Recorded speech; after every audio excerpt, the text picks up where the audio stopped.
ভাই আপনি এখানে দোকান দিতে কসকিটা কার কাছে শুনে এখানে দোকান দিয়েছেন? কে ভাই, এই জায়গাটা তো খালি ছিল, এই জন্য আমি দোকানটা দিয়েছি। এ জায়গায় আপনি দোকান দিয়েছেন, আমার অনুমতি নিয়েছেন? ভাই রোজা রমজান মাস, আমরা তো পেটের দায়ে এই জায়গায় দোকান দিয়েছি, এই জন্যই। না না, এসব হেনে হবে না, এ দোকান মোকান আজকে তুলে দিতে হবে, আজকে দোকান তুলে দিতে হবে। এই কি হয়েছে রে, এখানে চিল্লাপাল্লা আছে কা?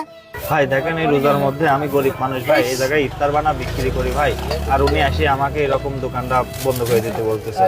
এই যা শহর এখান থেকে, ও রোজা রমজানের দিনে ইফতারি বিক্রি করতে ভালো কাজ করতেছে, তুই ঝামেলা করিস না, ফট শহর এখান থেকে। আপনি বললেন বলে চলে গেলাম, না কিন্তু দোকান মোকান সব তুলে দিতাম।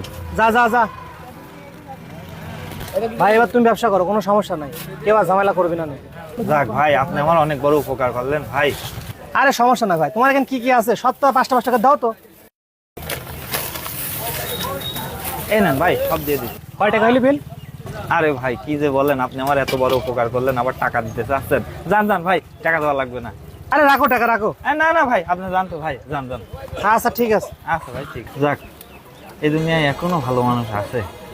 ও সময় হয়ে যাচ্ছে, এখন তো আজান দিবি, নজু করে আসি, ইফতার করতে হবে আবার।